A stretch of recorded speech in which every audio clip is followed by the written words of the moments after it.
We are Silicon Valley entrepreneurs who teamed up with a gifted spirit channeler to fulfill a mission telegraphed to us from the other side of the veil. It's a mission to enlist the help of extraordinary leaders from history in common cause to heal our planet and ourselves. Now we are sharing with you what they told us on this, the Channeled Messages of Hope podcast.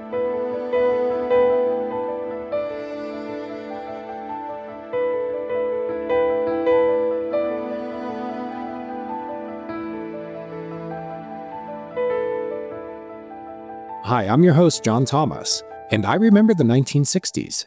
I bore witness to the power of people acting together in common cause for civil rights, peace, and justice, inspired by leaders like Martin Luther King. By coming together as one, we made our voices heard. The peaceful protests based on non-compliance and equality followed the example set by an unassuming lawyer whose endeavors for civil rights led to India's independence from British colonial rule. He is Mohandas Gandhi. He died in 1948, and we spoke with him through Sam, our spirit channeler, in 2023, and he is the focus of today's episode. Let's start with how he sees the state of the planet today. Here's a clip of him speaking through Sam. The state of the planet is a reflection of how we are treating each other, and the state of the planet is not in accordance with peace at this time. We must look at our reflection like a mirror, and we must see that we are doing this to ourselves. The planet is reflecting what we are doing because we are not treating each other with equality and kindness, and we are not living in peace. And our planet, our Earth, is reflecting this. Mr. Gandhi's insight that the planet is mirroring the way we treat each other is similar to the messages we heard from Francis of Assisi and Wayne Dyer. Francis sees the environmental chaos we are experiencing as the manifestation of our mistreatment of the planet. Wayne sees it as a manifestation of the punishment we think we deserve for that mistreatment. Make sure to listen to episode 3 and listen to our book, Channeled Messages of Hope by Carolyn Thomas, to get the full story. Mr. Gandhi's focus is more on our mistreatment of each other. And no wonder, since he dedicated so much of his life to equality and fair treatment. Let's listen to this clip of what he told my wife, Carolyn, through Sam. Keep in mind that every choice you make, everything you do in regards to our natural resources and waste production is affecting those who have not even been born on this planet yet. Every move you make. Please to know this is so important because it is not just about you and your life. There are many more to come. And it may be you incarnating again in a land dump. You don't want that for your life, and you don't want that for others' lives. We want to leave the future beautiful so all souls can experience harmony with nature and with our planet. During our interview with Mohandas, we asked him about the concepts, philosophies, and principles he taught during his lifetime, such as satyagraha, the pursuit of truth, ahimsa, the philosophy of nonviolence, and sarvodaya, the principle of equality. Along with simplicity, self-reliance, and compassion, Mr. Gandhi offers a roadmap toward a more peaceful, sustainable, and harmonious world. These teachings sparked a peaceful revolution in India and resonated with oppressed people everywhere. And they worked back then, and they still work now. I do realize that the world today is much different than colonial India or the Jim Crow South or the 1960s. But the core issues really are the same. Inequality is a core issue behind climate change, as the world's less wealthy nations bear a greater burden and impact, and the wealthier people can buy their way out of the line of fire. Truth is another core issue, because distortions and lies, they are how the industries causing most of the damage can continue their polluting ways. It's interesting that Mr. Gandhi's autobiography, which is about his lifelong quest to align one's actions with one's convictions based in spirituality and morality, is titled The Story of My Experiments with Truth. In truth, as he saw it, begins with oneself, and his experiment was to come to terms with the truths of his own life and to muster the courage to go public. It did not come easily for him. He acknowledged his personal faults and failings and said that truth, real ultimate truth, is found in putting oneself last. It's found in humility. Realization of truth is the true purpose of life, he writes, and satyagraha is the application of that truth. So maybe the world of today isn't much different than it appears at first glance from the world of the 1960s. And maybe we are getting a look into the reasoning of the Council of Wise Souls on the other side of the veil for choosing Mr. Gandhi as one of their messengers. Today, we look for political solutions to our problems. But Gandhi says that transformation of society begins with transformation of the individual. In this way, we can all contribute to healing the planet, no matter how much power we have to affect any kind of political change. So, for everyone wanting to answer the call to heal and protect Mother Earth, listen to what the greatest social activist of the 20th century told us. Yes, satyagraha is very important. It is a solvent for injustice and harm, and it is to defy peacefully and suffer with no retaliation.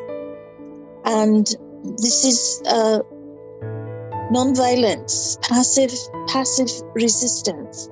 But we need to practice to bring in a more harmonious way of being, to care for the home of humanity as a family and cause no harm to nature and man, and to emulate Jesus Christ. Neither man nor nature is to be exploited or destroyed. This is very important. There is a cosmic law, which is all man, all life, all creation, and the law of species, which is the entire universe in a single species, the entire universe being a single species. And this all comes to equal one. We are all one. Bring in unity, the people of the world, with the earth, with the planet. And modern civilization is making everything into waste. And we need to take only what is needed and apologize to the natural resource after we have taken. Vegetarianism is important because the meat industry has put extreme pressure on soil and water resources. The earth is a living thing, and nature and all life forms are of reverence to me, and all nature and man are equal. And to bring us together as one, to honor the nature, to honor man, to live peacefully and stop the destruction of natural resources without giving thanks to those natural resources when we take them. This is something that I think is very important, that we understand what we are doing and be thankful and in gratitude, and not to waste, to come together as one in harmony and know that the earth is a living thing. This is about truth, living in truth, and being in cooperation and peace and compromise. It can be done with a feeling of one by individuals. To summarize Mr. Gandhi's instructions, first, resistance is peaceful and passive, but also engaged and active. Even if you participate from the comfort of your couch, you actively seek truth within yourself and share it. But remember, it's not about you. It's about truth with a capital T. Mr. Gandhi never made it about himself. Second, absolutely no retribution. No retribution. Saving the planet isn't about punishing the people and organizations responsible for harming it. Mr. Gandhi says we are a human family, and families forgive. Third, lies about superiority underlie the terrible things we justify doing to the planet and each other. So speciesism, the belief in our own superiority, has to go. And vegetarianism is in.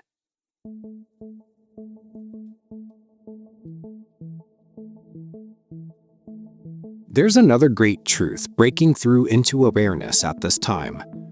Many of the souls we spoke with mentioned or alluded to it. When Mr. Gandhi says we are all one, he's speaking about a fundamental fact. Oneness is our true nature, and it challenges our most basic assumptions about separateness. Some of the most interesting research in fields of study ranging from physics to psychology to biology is showing that something unifying is behind all of creation. Before the material world takes shape as we know it, something behind the scenes harmonizes it all like an orchestra. Our science has gotten very, very good at taking things apart and looking at them in isolation, but that approach is akin to isolating one instrument in the orchestra and then trying to understand the composition. The music and its brilliance get lost. Now, from scales ranging from atoms to galaxies, we are finding that something behind the scenes is making it all work together. And if the answer proposed by some of humanity's best minds is correct, and we'd think it is, consciousness is what's unifying all of creation. Consciousness itself is fundamental. It's primary, and creation is secondary. Right now, we have it the other way around. This truth shatters the belief underlying how we've built and run this world. Those systems operate under the belief in separateness. The belief that it's okay to create systems that support privilege and exploitation. The belief that suffering is justified in the name of progress or whatever.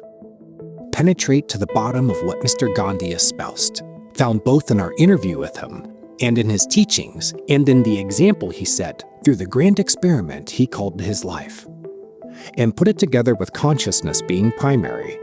And the conclusion is a shattering realization that the world is living a lie. It's a lie driving our destruction. Truth is the antidote for lies, and that truth is found in oneness. Mr. Gandhi said we can all know this truth for ourselves, and it doesn't take a genius to figure it out. It takes silence. As each person spends time in silence, the truth comes forward. It is a wordless truth, something felt and sensed and known personally. Here's our place to focus to effect world-changing transformation. It leads to the understanding Mr. Gandhi reached and taught that we are all equals. It's the fundamental truth. As equals, we extend care and compassion to all life. It happens naturally. And as a conscious being, you too can know this truth. Here's what Mr. Gandhi said about silence. I believe in the meditation of silence. I believe that 24 hours of silence brings in meditation and quiet thinking and reserving resources, conserving energy consumption. And most of all, the thing that I think is so destructive to us in this day is noise, what you call noise pollution. Being in the quieter things and being in the spirit of appreciation and gratitude and slowing down the life. The life is far too hectic today. The life does not give us clarity to make decisions for future generations. We are just trying to keep up. There sure is a lot of noise and disagreement out there that blocks us from not just knowing, but experiencing the truth for ourselves. We get caught up in minutia and end up arguing about the color of the paint as the house burns. It's a form of collective mental illness, and I'd like to remind you that psychiatrist Dr. Carl Jung said the best way of solving such problems on a personal level is to grow out of them. Rather than endlessly analyzing the problems, focus on growth, and the problems solve themselves. This is what we suggest for all of us at this time at a collective level. The powers that be in the world want us focused on the things that confuse and divide us as they burn the house down.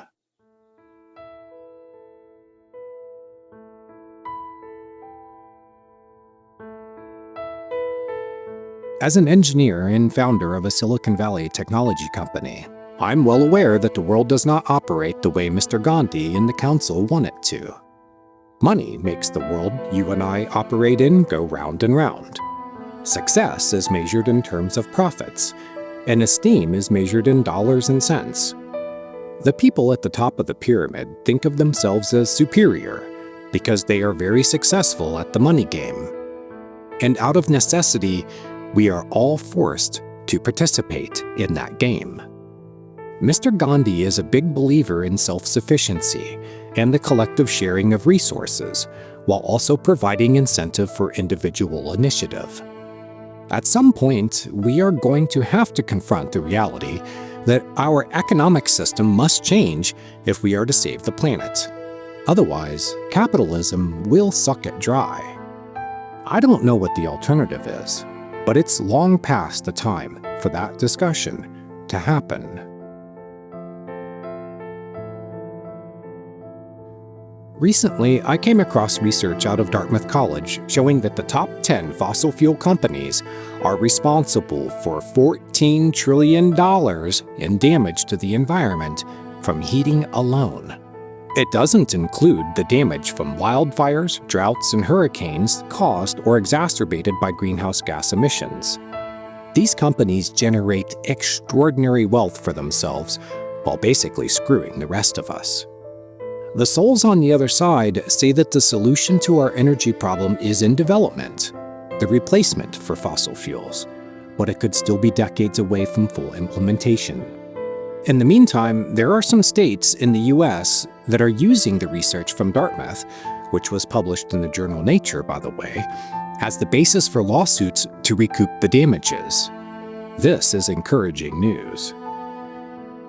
And also encouraging is the news from another big research study showing that 89% of the people in the world support doing more to help the environment, including 74% of Americans. But they think they are in the minority. The desire for strong action is much stronger than most of us think. So why are we streaking quickly in the other direction? Maybe it has something to do with the $220 million the oil and gas industry spent on influencing the 2024 US election. So you see now why Mr. Gandhi and other enlightened souls say the changes must come first to our consciousness. It's because the system must be changed from the inside out, beginning with inside ourselves. A change of consciousness comes first. Then, maybe we can change the system. I'd like to play for you now a clip of Mr. Gandhi's message of hope. My message of hope would be that if we can live as one with regard to nature, and even if we take a branch of a tree to take a leaf off, it is not necessary to take the entire branch or to take more than one leaf. We are to just take what we need, and we don't do that. And I think that if we try that, we will find that we come together more and more and more as one with nature. And that is the goal. That is the hope, to come together as one with nature, so that we recognize that nature is a living thing, is a soul. We recognize that we are living things with a soul, and we are all as one with the animals and the nature and the planet. Come together as one. Those who strive for this, they will be the survivors, and those who do not recognize this, they will not be able to adapt to our new world, our new way of living. It will not be something that they can continue to survive in that way of thinking. I'm John Thomas, your host, and I'd like to conclude this episode with my personal favorite short clip from our conversation with Mohandas. After he told us about the incarnation of himself that lived on Earth after his incarnation as Gandhi, and that it was his last incarnation, he has ascended, meaning his spiritual evolution no longer requires him to physically incarnate. He shared with us that in the afterlife realm, he teaches people how to meditate in silence. So as I was preparing this episode and thinking about what he says in the clip I'm about to play, I realized, probably through some sort of telepathic interaction, that the silence he refers to is our ultimate origin source as spiritual beings. When we tap the silence, we also tap into Source. And I'd like to share with you that the night I realized this, I saw the silence within me, connected and recharged. And right when I came out of the meditation, my phone rang.